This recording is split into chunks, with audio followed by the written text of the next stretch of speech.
여러분, 행복지수라고 하는 게 있어요. 행복지수라고 하는 것이 있는데, 행복지수는 지금 내가 얼마만큼 행복하게 느끼느냐 하는 것이 행복지수예요. 자, 1에서부터 100까지 행복지수가 있습니다. 나는 한 이 정도의 행복을 느낀다. 여러분들의 행복지수는 얼마 정도 될 것 같아요? 뭐 말씀은 안 하셔도 제가 얼굴만 봐도 대충은 아는데, 어떤 분은 그냥 좋은 거야, 교회가. 삶이 즐거운 거예요. 그냥 하루하루가 눈 뜨면 행복한 거예요. 이런 사람은 행복지수가 상당히 높습니다. 또 하루가 왔구나. 오늘은 또 왜 이렇게 구질구질하게 날은 또 더 더워. 행복지수 별로 안 높습니다. 또 그냥 아시겠죠? 칼 힐티라고 하는 분이 있어요. 책을 아마 읽어보신 분이 있을 텐데 유명한 책인데, 잠 못 이루는 밤을 위하여. 스위스 분인데 아주 훌륭한 분이고, 그 책을 읽다 보면은 이게 뭐 성경책인가 할 정도로 이렇게 성경을 많이 인용한 책이 있습니다. 근데 그 칼 힐티가 행복론이라고 하는 유명한 책을 썼어요. 그 칼 힐티의 행복론에 보면은 인간이 언제 가장 행복한가? 예수 잘 믿는 사람이에요. 스위스의 보배와 같은 사람이에요. 어머님이 아주 신실한 믿음의 사람이고, 이분도 아주 믿음의 사람이에요. 엄청난 영향력을 끼쳤던 사람. 근데 그가 행복론을 쓰면서 인간이 언제 가장 행복한가? 행복론에 보면은 인간은 하나님을 가까이 다가서는 만큼 행복해진다. 이 정도 되면 아멘 할 정도가 나와야 되는데 뭐 그럴까 생각하고 계시는 분 같아요. 그러면 언제 인간은 그런 불행해지냐? 하나님으로부터 점점 멀어지기 시작하면서부터 멀어지는 만큼 불행해진다. 이분이 그냥 지어낸 얘기가 아니에요. 성경에도 그렇게 얘기하고 있어요. 인간이 언제가 가장 행복한가? 하나님과 함께 있을 때. 어디에 거기가? 에덴 동산. 가장 행복했어. 언제 불행해지는가? 하나님으로부터 멀어지면서 뭡니까? 낙원을 잃어버리고 하나님으로부터 멀어지면서 불행해지고 고독하고 힘들고 짜증난 이런 생애를 살게 된 거예요. 여러분 아시겠죠? 어떻게 하면 행복한지? 제가 주일날은 성함을 잘 안 되는데 수요일날은 한 번씩 되는데 어떻게 하면 행복한지 아시겠죠? 아내 날마다 쳐다보고 있고 남편 가히 쳐다보고 있고 그런다고 행복해지는 게 아니에요. 아내도 행복도 하나님과 함께 있을 때, 하나님과 가까이 있을 때에 행복해지는 거예요. 그래서 제가 결혼하는 이 신혼부부들을 향해서 아니면 또 결혼 주례를 할 때 가장 먼저 얘기하는 것은 하나님 잘 섬기세요. 예수 잘 믿고 하나님 잘 섬기는 가정이 행복해. 틀림없습니다. 내 생각, 내 마음, 내 삶이 하나님과 가까워지는 것만큼 어떻게 행복할 수 있다. 행복할 수 있다. 자, 다시 한번 여러분에게 물어볼게요. 여러분 행복하십니까? 뭐 심각하게 쳐다봐요?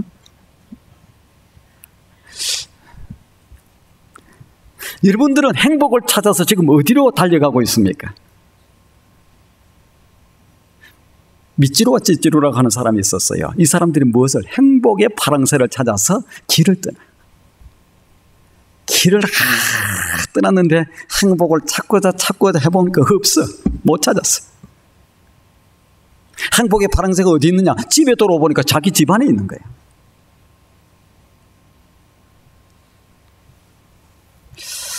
청교도들이 신앙의 자유를 찾아서 영국을 떠날 때 배가 한 척만 있었던 게 아니라 두 척의 배가 떠났어. 처음 들어보죠? 두 척의 배가 있었는데 하나는 에스더호라고 하는 배 있습니다. 하나는 메이플라워. 메이플라워는 많이 들어봤는데 에스더호는 안 들어봤어요. 두 척의 배가 있었는 준비가 되어 있어요. 당시 잘 사는 곳, 살기 좋은 땅으로 알려진 남미로 가려고 하는 사람들은 에스더호를 탔습니다. 좀 좋은 곳으로, 좀 잘 사는 곳으로, 좀 행복한 곳으로 한번 찾아가 보자. 그래서 에스더호를 탔어요. 또 다른 한 사람 한 무리는 신앙의 자유, 어떻게 하면 신앙생활을 좀 잘할 수 있을까? 그걸 이렇게 갈망하던 사람들은 메이플라워를 타고 미개척지 아메리카를 향했어요. 남미로 갔던 사람들은 신앙의 기쁨도 여유로운 삶도 다 잃어버렸습니다. 하지만 어떻게 하면 예수를 잘 믿고 신앙생활을 잘할 수 있을까? 그것을 찾아서 나섰던 사람들은 오늘의 미국을 건설했습니다. 미국이 이 조상들이 이분들이 미국을 세워서 나갈 때는 미국이 너무너무 행복한 나라였어요. 세계 모든 사람들이 이곳에 와서 살고 싶어하는 나라예요. 그런 나라가 되었어요. 여러분이 지금 찾아 헤매는 행복을 향해서 찾아 나가고 있는 그 길을 향해서 뭔가 이것만 하면 행복하겠다, 이것만 되면 행복하겠다 해서 그 길을 향해서 열심히 달려가고 있는데 그것을 찾아서 갔을 때 그 종착점에서는 무엇이 여러분을 기다리고 있겠습니까? 행복이 딱 기다리고 있겠습니까? 아니면 그 무엇이 기다리고 있겠습니까? 여러분의 눈에 지금 무엇이 보입니까? 하나님이 보이는 사람은 반드시 행복할 수 있습니다. 여러분의 눈에. 독일의 우화 가운데 이런 얘기가 있어요. 어느 날 왕이 두 신하를 불렀습니다. 그래서 두 신하를 향해서 온 나라를 다니면서 이렇게 살펴보라는 거예요. 뭘 살펴보느냐? 첫 번째 신하에게는 너는 우리나라에 잡초가 얼마나 있는지 가서 한번 다 잡초를 조사를 해봐라 이렇게 얘기했어요. 또 다른 한 신하에게는 너는 우리나라에 꽃이 어떤 종류의 꽃이 이렇게 많이 있는지 한번 다 살펴보고 와라. 두 신하가 1년 동안 열심히 온 독일을 쫓아다니면서 찾아보고 1년 만에 찾아왔습니다. 그리고 왕에게 너는 무엇을 어떻게 했느냐 물어봤어. 왕이 물었어요. 그때 이제 보고를 합니다. 잡초 종류를 연구하고 살펴보러 나간 이 사람은 왕이여, 우리나라에는 온통 잡초가 가득합니다. 온 나라가 잡초로 가득 차 있습니다. 아, 그러니? 그러면 꽃을 찾아 나섰던 이 신하는 뭐라고 얘기합니까? 우리 독일에는 온 국토가 다 꽃으로 만발되어 있습니다. 왕이여, 우리는 지금 꽃동산에서 살고 있습니다.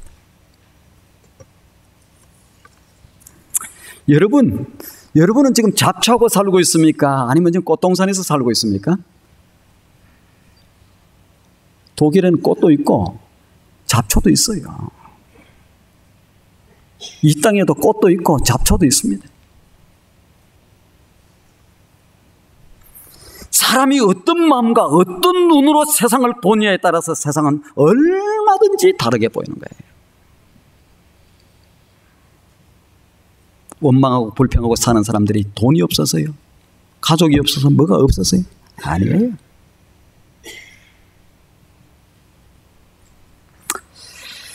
오늘 본문 시편 1편, 이 하나님의 말씀 시편 1편은 아주 중요한 시편입니다. 시편이 150편까지 있잖아요. 근데 이 히브리 사람들은 가장 중요한 것, 특별히 강조하고자 하는 것을 갖다가 어디다가 맨 앞에다가 딱 갖다 놔요. 그 시편 150편 중에서 가장 중요한 이 시편은 어디? 1편입니다. 그걸 우리는 지혜시라고 그래요. 지혜시. 이 시편 전체의 이 서론이요, 또 이게 주제입니다. 전체의 주제, 핵심입니다. 그런데 시편 1편의 주제가 무엇인 줄 아세요? 행복한 사람은 행복한 사람들. 시편 1편을 가지고 설교를 지금 한 차례만 들은 게 아니지요? 수없이 설교를 들었을 텐데 이렇게 설교를 듣고 있음에도 아직도 삶을 행복하게 살지 못하고 살고 있다. 그것은 안 들었던지 듣고 무시했던지 나는 그냥 불행하게 살겠다 이렇게 작정을 했던지 그 차이입니다.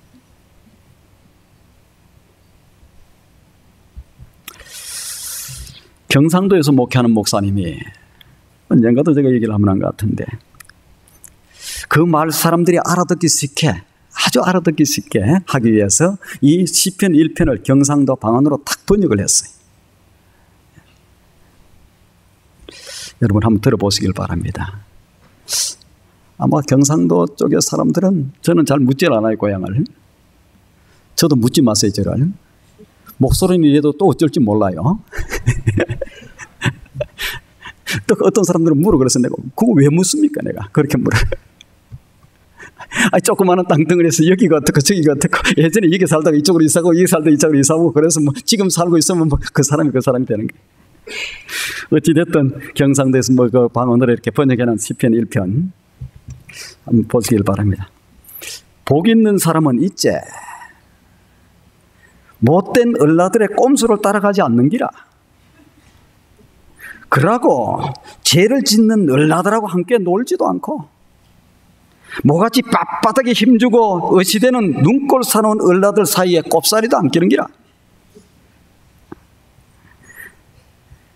니는 어떻노? 내 말 잘 듣거래. 그런데 복 있는 사람은 있지. 죽으나 사나 여호와의 율법을 억수로 좋아하며 밤잠도 안 자고 그 율법을 막 깊이 묵상하는 사람 아닌게배. 그 사람은 또랑가에 심어놓은 나무가 사시사철 먹음직스러운 열매를 맺고 그 이파리가 시퍼른 것 같이 그 하는 일들이 모두 다 억수로 잘 되는 기라. 악인들 가들은 바람에 펄펄 나는 금불과 같은 기라. 억수로 안 됐지. 그렇기 때문에 나쁜 얼라들은 불구덩이에서 심판을 베겨내지 못하고 죄를 짓는 얼라들이 의로운 사람들 틈에 꼽사리 낄 수 없다 아이가. 참말로 의로운 사람들의 길은 여호와께서 복을 주시만 나쁜 얼라들은 끝장나는 기라. 니들도 조심하거래. 잘 알았지? 잘 알았지? 잘 알아들었어요? 아멘이.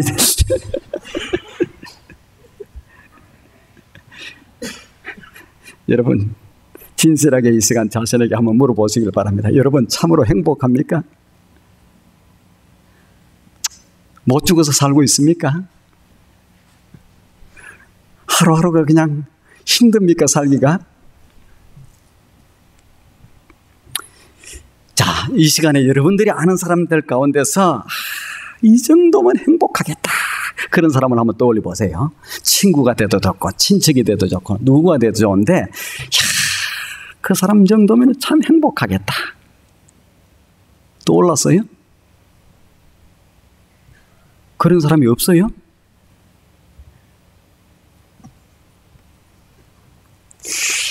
그런데 알고 보면은 그들도 우리와 똑같은 문제를 안고 있어요. 아픔과 근심, 염려, 걱정 다 가지고 삽니다. 롯데 문제가 터지기 전에 롯데 가면 롯데 호텔 좋잖아요. 호텔이 좋아. 호텔도 좋고 또 저 잠실에 가면 또 롯데 또 있잖아요. 그다음에 그 뭐 놀이동산도 있고 어린애들들 막 그 가서 놀고 싶어하고 저도 초창기에 그 세웠을 때 매 차례 가서 그냥 후름라이든가 쫙 타고 내려오는 거 뭐 동굴 속으로 쫙 타고 다니는 거 이런 거 다 멋있었다. 근데 그분들 행복한 줄 알았는데 이번에 보니까 행복해요? 동생하고 형하고 아버지하고 행복하는. 현대가는 어땠어요? 자살하고 죽잖아요, 아들이. 우리가 생각하면 그분들 괜찮은 것 같은데 다 문제 있어, 속으로 들어가 보면.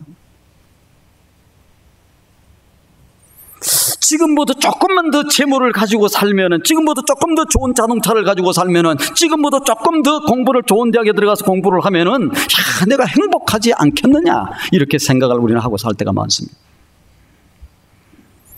그래서 우리나라에 제법 잘 사는 그 부자들, 재벌들, 100명 정도의 재벌들, 그 다음에 100명 정도의 최고의 학위를 가지고 그 전문성을 가지고 인정을 받고 사는 사람들, 그 교수들에게 물어봤답니다. 당신은 진실로 행복합니까? 하고 물었더니 87%가 뭐라고 얘기했느냐 하면은 yes, 그랬으면 얼마나 좋을 것 같아요. 근데 no, 그런 거예요. 87%. 부자예요. 학위를 다 가지고 좋은 데서 인정을 받고 살 87%도. 자, 그럼 13%는 어떻게 했냐? 13% 하면 그러니까 야, 나는 진짜로 행복합니다, 이렇게 얘기하는 것이 아니고 그 사람들도 행복하십니까? 보니까 글쎄요, 이렇게 대답했대.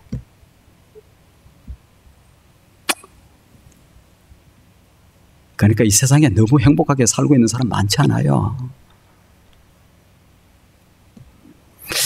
언젠가도 제가 얘기를 한번 했는데 미국 워싱턴에 가면은 스미소니언 박물관이 있습니다. 좋은 박물관이에요. 이 박물관을 구경하려고 하면 차근차근 다 돌아가면 일주일 정도가 걸려요. 근데 우리는 시간들 여행을 잡을 때 시간이 없으니까 그냥 얼른 또 뭡니까? 저 백악관 앞에도 가서 사진 한번 찍고 와야 되고, 또 그 국회의사당도 한번 잠깐 가봐야 되고, 링컨 기념관의 제퍼슨, 그 다음에 또 그 국립묘지도 한번 가봐야 되고, 그 또 한국전 참전 그것도 봐야 돼. 제가 작게 뚫고 있죠, 워싱턴. 그러니까 그 시간이 없으니까 어떻게 해요? 스미소니언 박물관도 여러 개 박물관 그게 크게 있는데 그냥 자연사 박물관이든지 무슨 박물관 자기 좋아하는 거 그냥 하나만 얼른 들르고 오는 거야. 근데 거기에 가면은 세계에서 가장 최고의 다이아몬드가 소장되어 있습니다. 저는 결혼할 때 아내에게 다이아몬드를 하나 못 해줬어요. 앞으로도 아마 해주기가 힘들 것 같아. 누가 하나 저한테 갖다 주면 혹시 전달해 주는 건 할 수 있을지 모르겠는데.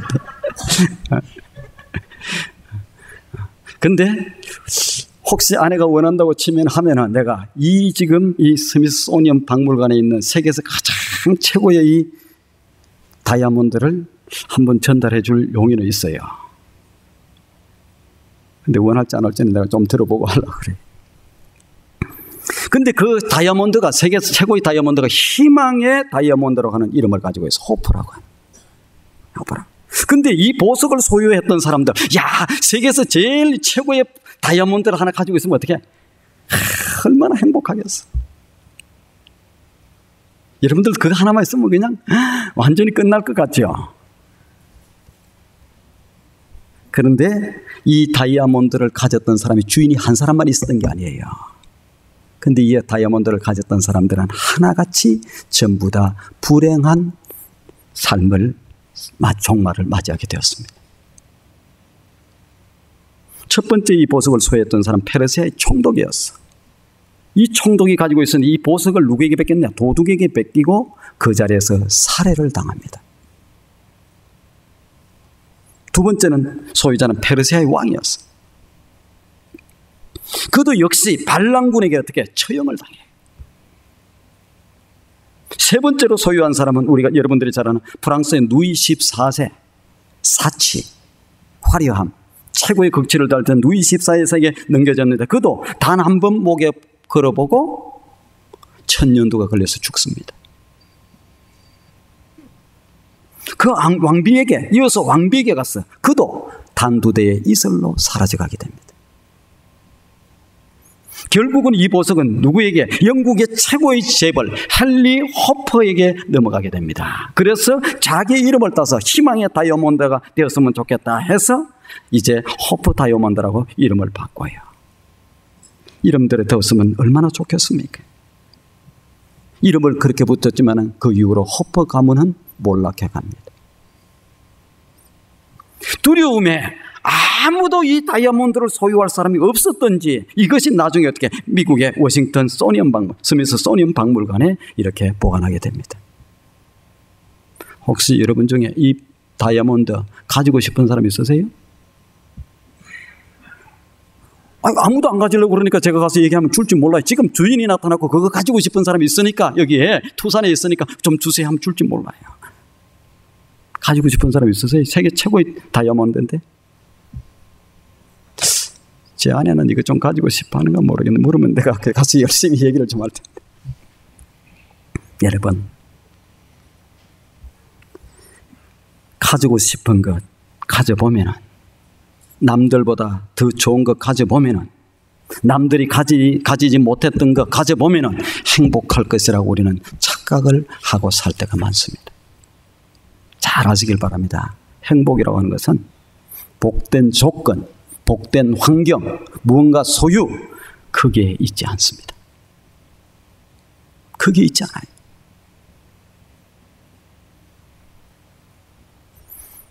복을 가진 사람이 아니라 그런 말은 성경에 없어요. 복 있는 사람은 이렇게 얘기합니다. 복 있는 사람은 해보 동사를 쓰는 것이 아니고 비동사, 존재 자체.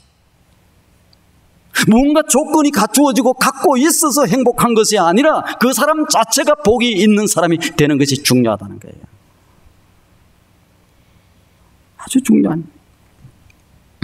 어떤 사람들은 만사를 다 싫어하는 사람이 있어요. 봄에 어떤 사람 봄을 싫어. 왜 봄을 싫어하냐? 봄에 그냥 꽃샘 바람이 그 아삭하게 오는 거기서 바람이 싫다는 거예요. 또 황사가 있어서 봄이 싫대. 여름은 왜 싫었냐? 여름은 그냥 덥고 땀이 나고 그래서 여름은 싫고, 가을은 그러면 어떠냐? 그냥 가을은 처량해서 허무해서 싫고, 겨울은 어떠냐? 눈도 바람도 추위도 다 싫어서, 그래서 이 사람은 다 사계절을 다 싫어해. 이런 사람은 어디다 대단하도 행복이 없고 불평하고 원망하는 밖에 없습니다. 반면에 어떤 사람은 봄이면은 새싹이 다 생명이 살아나는 것 같아 좋아하는 거야. 저도 봄을 좋아해. 봄에 그냥 나뭇잎들이 탁 폈을 때 그 연두색 빛깔 쫙 피어나는 거 있잖아요. 바라보면 그냥 마음이 너무 평안한 기분이 좋아. 여름은요, 만물이 성장하는 계절입니다. 만물이 성장. 가을은요, 저는 봄도 좋아하는데 가을을 더 좋아해요. 제가 그래도 가을 남자입니다. 웃기는 것 같아요. 네, 그냥 가을만 되면 그냥 뭔가 탁 어디 여행지로 여행을 떠나고 싶어. 어디 그냥 한번 쫙 가고 싶어. 옆에서 좀 딱 그냥 같이 가주면 제가 좀 자주 달아날 텐데.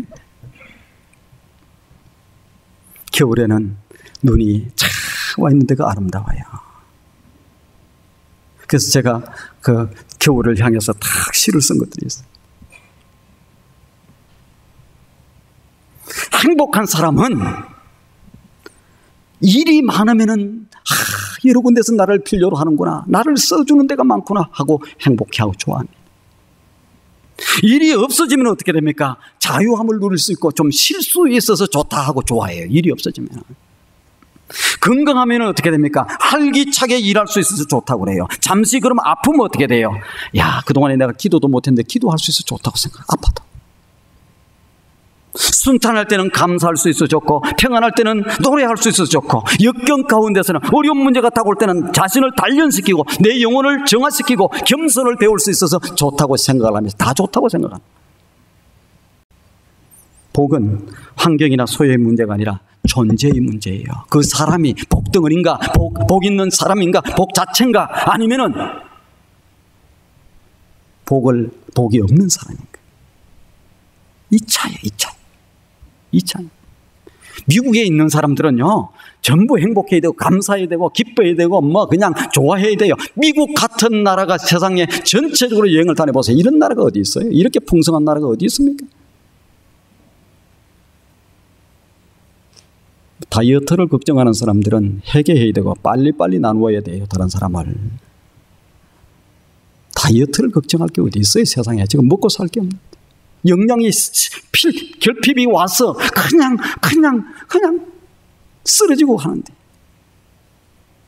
얼마나 미국이 여기에서도 불평하고 원망하고 있는 사람들은 이 뭐 갈 데가 없어요.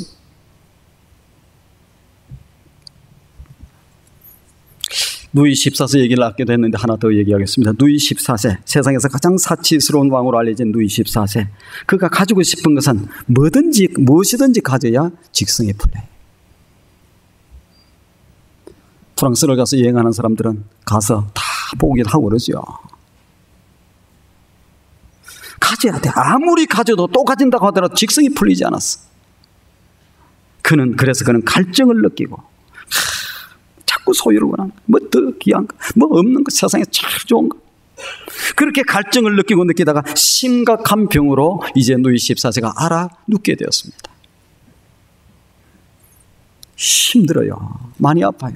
용하다는 의사들 다 데리다가 불러보았지만 진단을 제대로 내리는 사람도 없고 처방을 제대로 하는 사람도 없어요. 백약이 무효입니다. 어떤 약을 써도 안 돼요. 근데 한 의사가, 또 꽤 유명한 한 의사가 찾아왔어. 그러면서 뭐라고 처방을 하느냐? 당신의 병은 이 세상에서 가장 행복한 사람의 속옷을 빌려 입으면 당신의 병은 나을 수가 있습니다.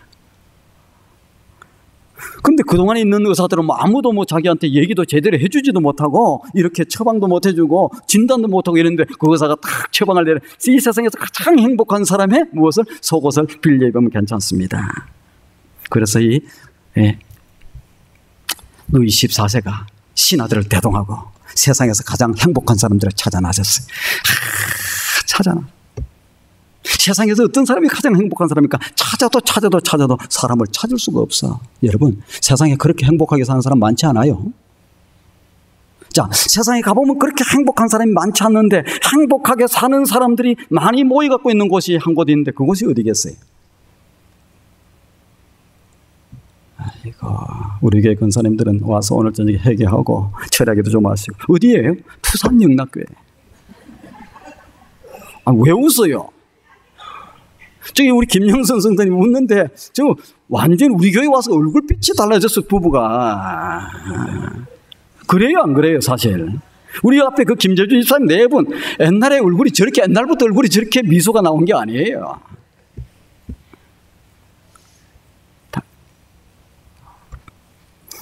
그래서 찾아다니도 그냥 없는 거예요. 없어. 그런데 어느 날 한 사람을 발견했는데 누가 한 목동이 양을 몰고 탁 하는데 막 행복해 보이고 즐거워 보이는 거예요. 야, 됐다.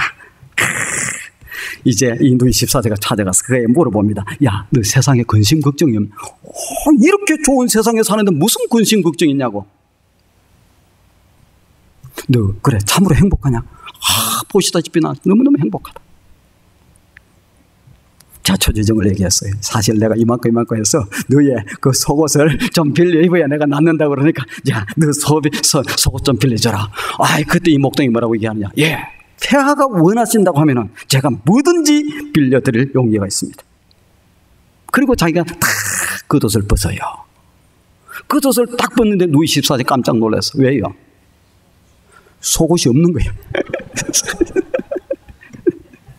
그때 루이 14세가 깨달은 게 한 가지 있다고 합니다. 야, 행복이라고 하는 것은 이 세상의 환경이나 조건에 여러 가지 소유에 있지 않다. 그리고 또 한 가지 더 깨달은 것은 행복의 옷은 남의 옷을 빌려 입을 수 있는 것이 아니다. 여러분, 빌려 입으려고 하지 마세요. 괜히 너무 따라 하려고 하지 마시라고. 내 것을 만들어서 입는 것이 행복이에요. 내 것을 만들어서 입는 것. 어떤 사람은 재물을 따라가는 사람이 있어요. 근데 재물이 그 자리에 서주지를 않아 달아나버려. 어떤 사람은 재물이 쫓아오는 사람이 있어. 여러분, 어떤 사람이 되고 싶어요? 재물을 늘 그냥 돈을 쫓아가는 사람이 되고 싶습니까? 돈이 따라오게 만들고 싶습니까? 아이고, 솔직하게 얘기해요. 뭘 갖다가 얘기를 안 하겠어요. 아이고, 목사님 그 방법만 좀 가르쳐 주세요. 여러 차례 가르쳐 줬어요. 그런데 시키는 대로 안 하지. 행복을 쫓아가는 사람이 있어요. 어떤 사람은. 근데 어떤 사람은 행복이 따라오는 사람이 있어요. 내가 뭐가 되면은, 내가 복 있는 사람이 되면은, 내가 복된 존재가 되면은, 내가 복덩어리가 되면은 복은 찾아오고. 복덩어리라고 그러잖아요. 집에 사람이 잘 들어왔다. 복덩어리, 복이 굴러 들어왔다고. 며느리 하나 잘 들어오는 거 어떻게 돼? 집안이. 그 사람이 복덩어리. 복 있는 존재가 되는 거예요. 존재의 문제, 소유의 문제가 아닙니다. 복은, 행복은. 없어서 불행합니까? 자꾸 어디만 쳐다보고 있는 줄 아세요? 더 잘 사는 사람만 쳐다보고 있는 거야. 나 언제 가냐? 아이고, 그런 사람 다른 거 없어요. 아프리카에 가서 어려운 데 가서 그냥 한번 돌아보면 돼. 아프리카 갈 거 없어. 여기 뭐 중미도 가도 수두룩하고, 저기 뭐 동남아시아 가도 수두룩하고 많아요. 그까지도 갈 거 없어요. 여기 안병동만 가서 찾아보고 돌아보고 오면 그냥 감사가 나오게 돼 있어. 오늘 본문을 살펴보면은 복 있는 존재가 되고 나면은 복 있는 존재에 대해서 얘기합니다. 복 있는 존재에 대해서. 복 있는 사람에게는 뭐가 주어지냐? 힘이 주어져요. 근세가 주어져요. 뭐가? 불행이 찾아올 때 그것을 끊어낼 수 있는, 뭔가 잘못된 나를 망치게 만드는 것도 올 때 그걸 끊어낼 수 있는 힘과 파워와 능력이 주어져요. 시편 1편은 행복이라는 말로 시작합니다. 복 있는 사람은, 행복한 사람은. 그 다음에 마지막은 멸망으로 끝납니다. 그걸로 맺어요. 사람들이 가장 열망하는 행복이라는 것과 사람들이 싫어하는 멸망이라고 하는 것, 바로 어디에서? 같은 데서 있는 거예요. 바로 옆에서. 멀리 있지 않습니다. 이 시는 인생의 가장 근본적인 문제를 다루고 있어요. 행복만 노래하는 것이 아니라 불행도 노래하고 있다.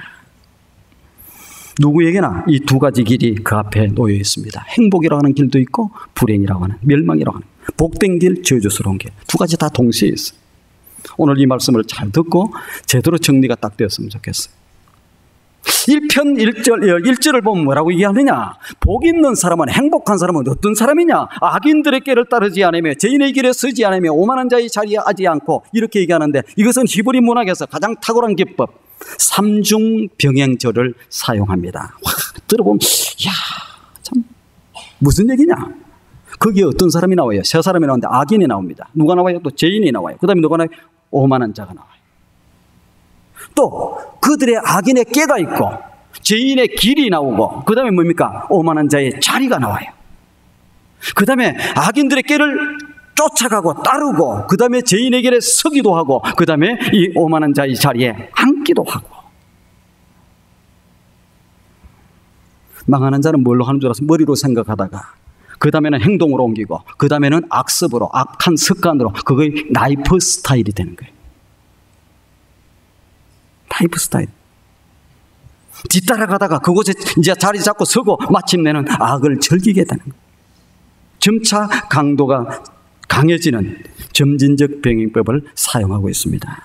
자, 오늘 본문 1절에서 행복이 무엇이 행복이라고 그런가? 첫 번째 보세요. 1절에 처음에 보면 악인의 꾀를 어떻게 한다는 거예요?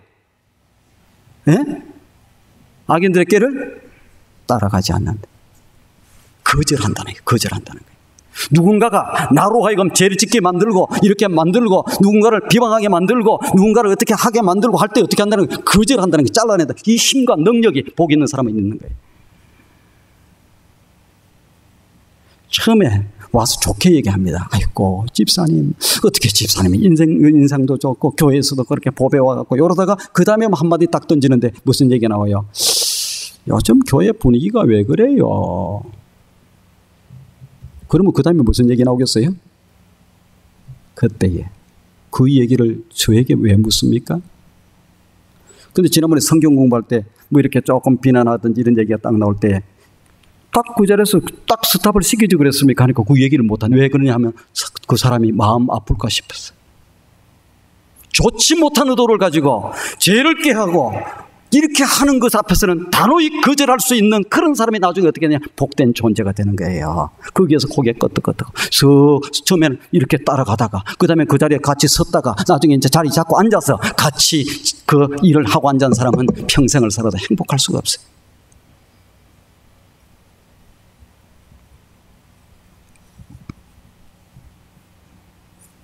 세상 사람들이 잘못된 길인 줄 알고 가는 그 길을 어떻게 거절해야 되는 거예요?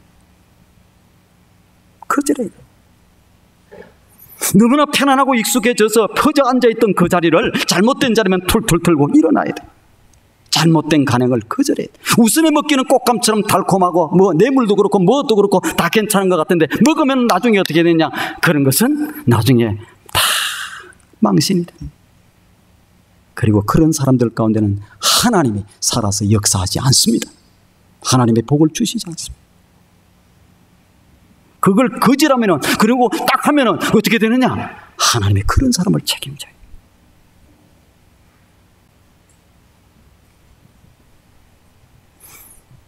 라이프 스타일을 어떻게 바꿔야 돼요? 하나님 뜻대로의 삶으로 우리의 라이프 스타일을 바꿔야 돼요. 하나님의 뜻은 망함이 없어요. 하나님의 뜻은 잘 안 됨이 없어요. 하나님의 뜻은 실패가 없어요. 반드시 하나님의 뜻대로 나중에 움직여집니다. 그런데 많은 사람들이 하나님의 뜻은 제껴놓고 내 뜻대로, 내 생각대로, 왜 하나님의 뜻대로 하면 손해되는 것 같고 내게 불리한 것 같고 이렇게 돼서 어떻게 자기 뜻을 고집하거나 우리의 라이프 스타일을 바꾸는, 이게 복된 사람, 복덩어리. 제가 그리스도인들은 어떻게 살라고 얘기했어요? 당당하게 살아라. 적당히 거짓말하고 설설 둘러대고 여기 가서 이 말하고 저 가서 저 말하고. 저는 우리 투산영락교회는 그런 분들이 없기를 바라요. 비록 가진 것 없고 그래도 하나님의 뜻 안에서 고고히 서서 딱 그냥 진리를 향해서 정직을 향해서 바른 길을 향해서 그대로 뚜벅뚜벅 하나님이 그런 사람을 너 하나님의 사람아 이런 사람에게 나중에 역사를 하나님께서 일으킵니다.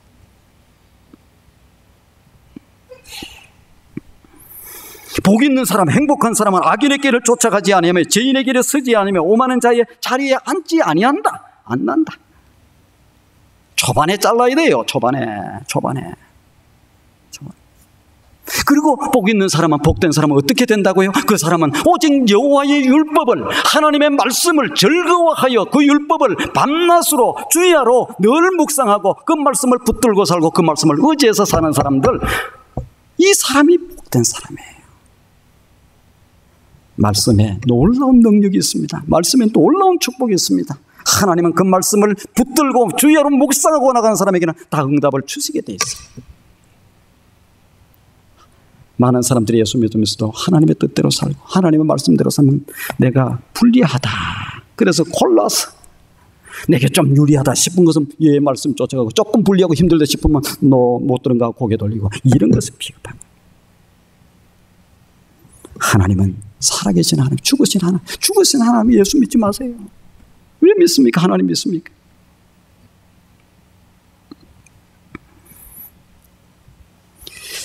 이런 사람들에게 이 세 가지의 길을 거부하고 안 쫓아가고 그 다음에 여호와의 율법을 주야로 묵상하고 쫓아가는 이런 사람에게 어떻게 3절에서 뭐라고 얘기하고 있습니까? 그는 시냇가에 심은 나무와 같다 이렇게 얘기합니다. 시냇가에 심은 그것은 어떻게 좋은 곳으로 옮겨진 나무를 얘기해요. 어쩌다가 아무렇게 버려진 나무가 아니고 어쩌다가 나다 보니까 시냇가에서 씨가 떨어져서 나온 그런 나무를 얘기하지 않습니다. 정은사의 의도에 따라서. 누구요? 하나님의 의도에 따라서 그렇게 심겨진, 목적이 있게 심겨진 나무예요. 시냇가에 심은 나무도 여러분 잘 기억하시길 바랍니다. 모진 비바람 맞아요. 그 다음에 눈이 오면은 나무 가지가 부러질 때도 있어요. 시냇가에 심은 나무도 세상 사람들이 당하는 불황, 불경기, 그 다음에 고통도 받을 수 있고 실패도 맛볼 수 있고 질병을 앓기도 할 수 있고 암도 걸릴 수 있어요. 다 막아주는 게 아닙니다.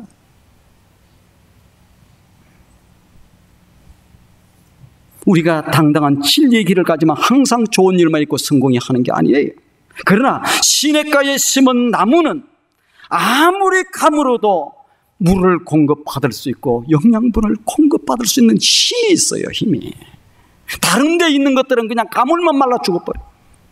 힘이 공급하는 원천이 없어. 힘이. 시냇가에 심은 나무들은요, 내가 어려울 때 기도를 통해 힘을 얻습니다. 내가 어려울 때에, 은혜가 필요할 때에 은혜 받는 그걸 알아요. 끌어당기는 힘을. 그 다음에 성령님이 필요할 때 성령님이 나와 함께 하시게 하는 그걸 압니다. 끌어당기는 힘을 알아요. 그런 사람이 뭔 사람이냐? 시냇가에 심은 나무입니다. 언제든지 이렇게 공급을 받을 수 있고 힘을 받을 수 있는 그런 것을 가지고 있는 것이 시냇가에 심은 나무. 어떤 사람? 죄인의 길을 쫓아가지 않고, 따르지 않고, 악인의 길을 따르지 않고, 죄인의 길에 서지 않고, 오만한 자리에 자리에 앉지 않고, 오직 여호와의 율법을 즐거워해 그 율법을 주야로 묵상하는 이 복덩어리, 복된 사람, 이 복된 사람들은 시냇가에 심은 나무와 같습니다. 시냇가가 뭐예요? 하나님이 주시는 힘의 원천이에요. 힘의 공급.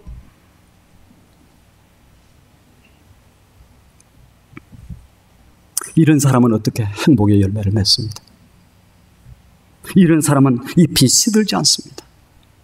이런 사람은 새들이 와서 그 가지에 노늘게 됩니다. 이런 사람에게는 꽃이 피어서 그 꽃의 향기를, 아름다운 향기를 만천하에 펼칩니다. 이런 사람은 아름다운 열매를 맺어서 많은 사람들로 하여금 그 열매를 누리게 만듭니다. 똑같은 바람이 불어오지만 오물은 악취를 풍기지만 향기는 아름다운, 백합은 아름다운 향기를 확 펼쳐냅니다. 복 있는 사람은 내 가슴 속에 넘치는 복을 다른 사람들에게 나누어 줄 수 있어. 그 사람 때문에 주변에 있는 사람까지 다 행복할 수 있어요. 저는 성경에 많은 인물들 알지만 특별히 그 중에서 요셉이라고 하는 사람을 좋아해요. 요셉이가요, 그의 생애를 살펴볼 때 좋은 길들만 장밋빛과 같던 그 꽃길만 걸어간 것이 아니고 계속해서 어려운 순간순간들이 다가왔어요. 그런 어려운 순간이 있을 때마다 불평하고 원망하고 이렇게 하면서 살지 않았습니다. 하나님의 사람이 어떻게 사는지, 그 열매 맺고 사는 사람이 어떤 사람인지, 시냇가에 심은 나무가 어떤 사람인지 그걸 잘 봐야, 그는 누구로부터? 하나님으로부터 힘을 공급받는 거예요. 이 모든 역사 속에, 이 모든 삶 속에 하나님의 역사하심에 하나님의 섭리의 손길이 있구나, 이걸 바라봅니다. 그리고 그분으로부터 묵묵히 힘을, 마침내 그가 아름다운 열매를 맺어요. 열매를 맺기 시작하니까 어떻게 됩니까? 자기 자신을 사는 것도 말할 것 없거니와 자기 가문이, 자기 가족들이 다 살고, 뿐만 아니라 이스라엘 민족들이 살게 되고, 뿐만 아니라 애굽이 살게 되고, 그 때문에 주변에 있는 모든 국가까지 그 열매가 무럭무럭 차고 넘쳐서 다 살리는 거예요. 바로 이런 사람을 가지고 복된 사람이라고 하는 거예요. 그에게 조건이 주어진 게 아닙니다. 처음부터 감옥이라고 하는 곳이 주어졌고, 의롭게 살려고 했는데 그렇게 되어졌고, 그 가운데 가서도 누가 다 배신하고 얘기 제대로 들어주는, 도와주는 사람도 없었고. 복인, 행복이라고 하는 것은 조건이 아니에요. 좋은 자동차를 타고 다니고, 무슨 좋은 차를 타고 다니고, 좋은 집을 가지고 있고, 무엇을 가지고 있고 이런다고 해서 행복한 것이 아니에요. 행복한 사람, 그 자체가 행복한 사람이 되면 돈이 찾아오게 돼 있고, 그 다음에 아름다운 열매가 맺히게 돼 있고, 그 사람을 통해서 수없이 많은 사람들을 살리게 돼 있고. 저는 우리 투산영락교회 성도님들이 이런 복덩어리 되기를 바라요. 복덩, 찌질하게, 비겁하게 뒤에서 얘기나 하고 이래가지고 안 돼. 복덩어리. 나로 인해서 내가 살고, 가문이 살고, 교회가 살고, 민족이 살고, 뭐가 살고 하나님 앞에 사업을 할 때도 그렇게 하세요. 기도할 때도 그렇게. 어떻게 하면 저 사람이 무너지고 저 옆가게가 무너지면 내가 이길까? 그렇게 살지 말.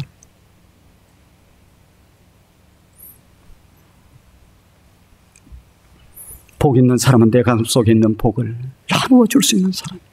그런 사람들이 한 사람 두 사람 생기고 투산영락교회 그런 사람들이 많을 때 그분들은 존귀한생의 멋진 생의 복덩어리, 그냥 행복한 사람, 자기도 행복하고 그 행복을 다른 사람에게 같이 나누어 주고, 그 사람이 있기에 그 가정이, 그 사람이 있기에 그 교회가, 그 사람이 있기에 그 목장이, 그 사람이 그 도시에 있기에 그 도시가 잘 되는 역사. 복 있는 사람, 행복한 사람, 그러한 성도들이 가득 차고 넘치는 우리 투산영락교회가 되기를 주님의 이름으로 축원드립니다. 고맙고 감사하신 아버지, 우리는 행복의 파랑새를 찾기 위해서 이렇게 쫓아가고 저쪽에 아둥바둥 해보고, 한날이 하루 이틀이 아닙니다. 하지만 행복의 파랑새는 그런 곳에 있는 것이 아니라 내 자신이, 내 존재 자체가 행복한 사람이 되는 것, 라이프 스타일이 하나님의 뜻대로 사는, 하나님이 기뻐하시는 삶을 사는 라이프 스타일이 바뀔 때에 아버지는 복이 주어지고 찾아오게 돼 있고, 이렇게 돼 있는 것을 저희들 알게 됩니다. 우리 투산영락교회 하나님께서 두 손 들어 축복해 주셨어.